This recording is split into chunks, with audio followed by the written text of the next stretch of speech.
was kind of a revolting development. And since the weather's not conducive to outdoor activities, I figured we'd come inside and do a Diesel Freak biannual knife review and show you what's been gracing my pocket for the last 6 months and what I replaced it with and why. So the knife we're going to be talking about in depth today is the Gonzo Knives Firebird with the axis lock. Okay, let's open this box. This is how it came to me, by the way, and packaging is not too bad. This knife retails for around $20, and you'd be amazed at what you get for 20 bucks. So it comes in a little satchel, also enclosed in bubble wrap. Everybody loves bubble wrap.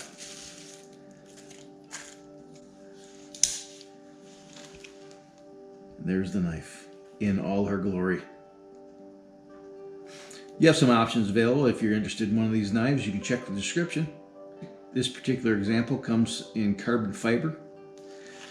And at this price point, I would imagine that the carbon fiber is the final layer, probably overlaid onto G10.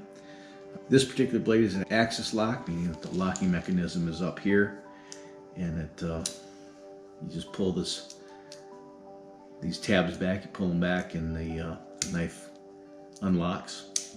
Apparently this is one of the strongest locks available on a folding knife. Has a deep carry pocket clip. Looks like about 1/2 inch of the knife body is exposed out of your pocket. It carries tip up, right hand or left hand. This particular pocket clip is pretty stout for a $20 knife, and thumb stud deployment, it's unassisted. So why did I buy this knife? And the knife I was carrying before this was about a $70 knife. It was a CRKT Advant.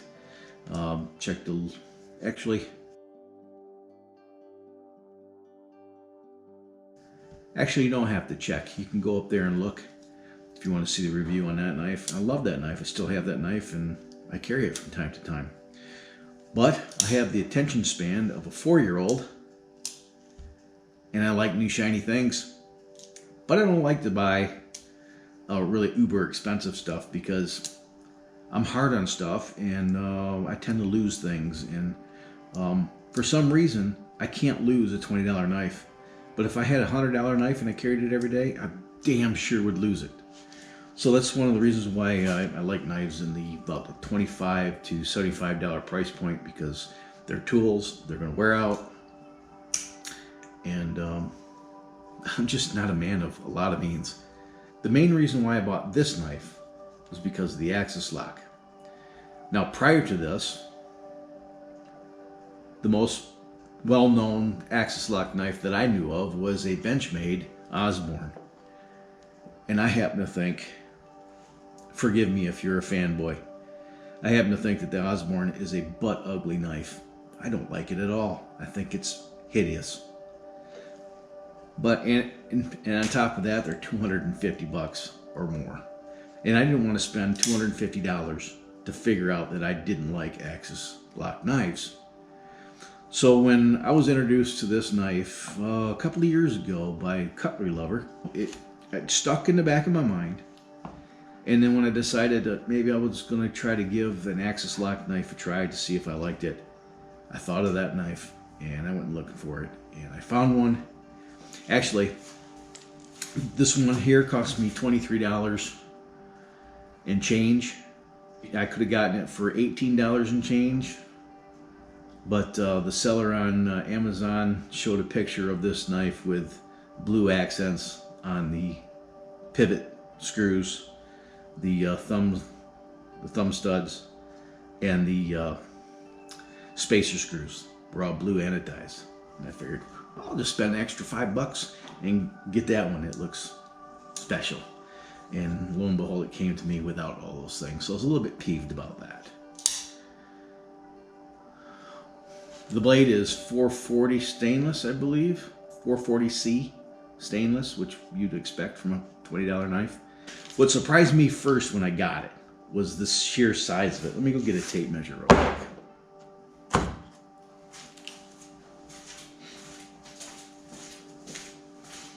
All right.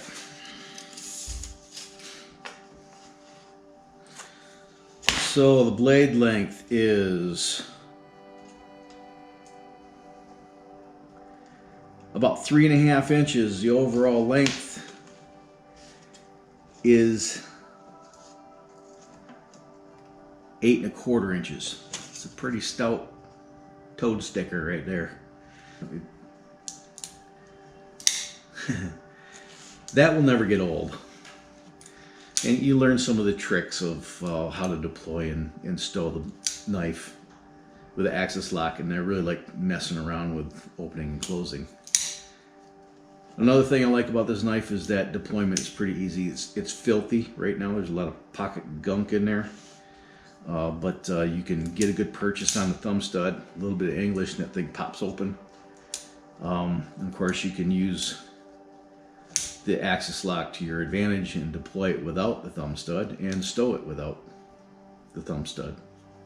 Just remember to take your fingers out of the line of fire, otherwise you will guillotine them and you will bleed. But for $23 and change, a whole lot of bang for the buck, and I don't regret making this purchase.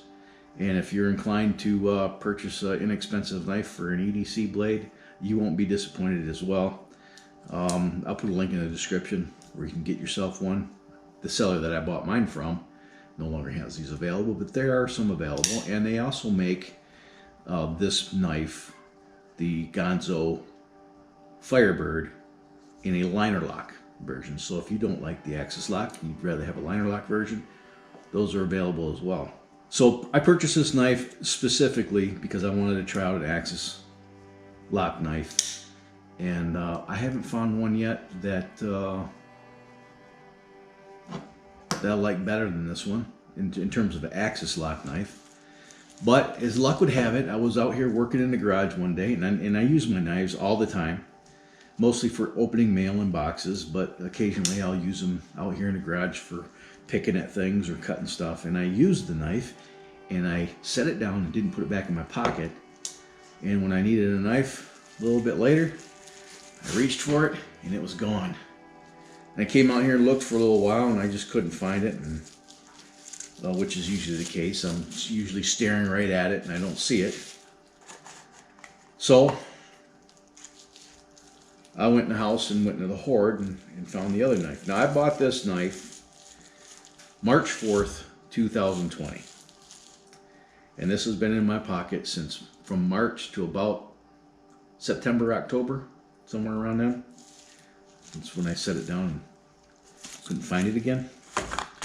I went to my hoard and I pulled this one out. I thought, wow, I haven't carried this one yet. Now coincidentally, I purchased this at the beginning of March, and I purchased this one at the end of March 2020.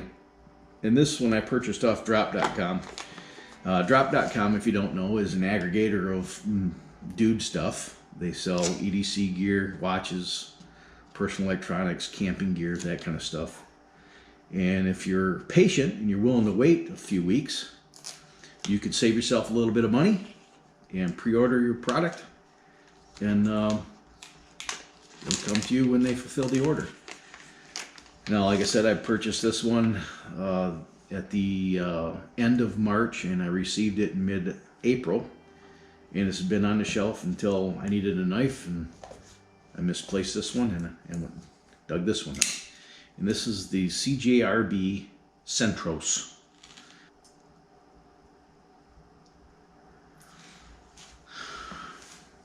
It's a liner lock. Let's look at the blade length on this. I think it's comparable with the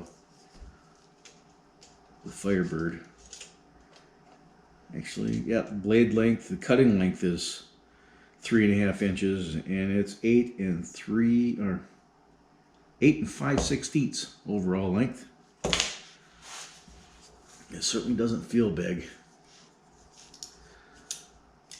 Both these are unassisted knives, by the way. The ball bearing And again, this one has a thumb stud that is far enough away from the frame to get a good purchase on, so you can open the knife without throwing a bunch of English at it. You can see, I don't know if you can see, the end of the blade is stained. I got some wood glue on it that dried on it and stained the blade. This is a D2 steel, and I believe I paid 35 bucks on drop.com. Yeah, something like that. 30, I think it was like 37 and change shipped. And I actually found some of these on Amazon, and you can buy one on Amazon for about the same money I purchased mine for. But at the time, I think they offered these in black, blue, and green, and carbon fiber on drop.com.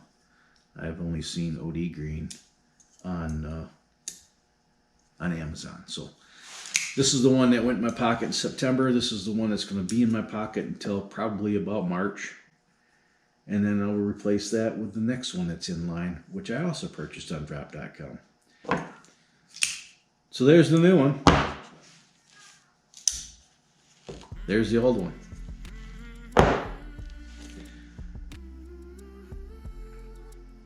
At this point, I recommend both.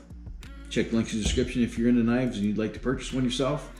Doesn't cost you anything extra if you go through the links in the description. I just get a little bit of a commission for every sale.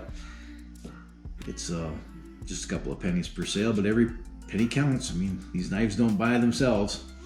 So if you thought this was informative and entertaining, please smash the like button. Share it with your vast social media network. Again, check the links in the description. You want to support the channel and you shop on Amazon anyway, you can go through one of those links to do all your Amazon shopping. If you'd like to throw me a couple bucks, there's PayPal. And if you want to support the channel monthly, there's Patreon. Thank you in advance, by the way, if you can afford to do that. And if you can't, it probably means we're cousins. So until next time, you have fun, stay safe, shoot straight, keep the powder dry, have a splendid day. Now I need to go on Amazon and buy me some mucklucks. Bye.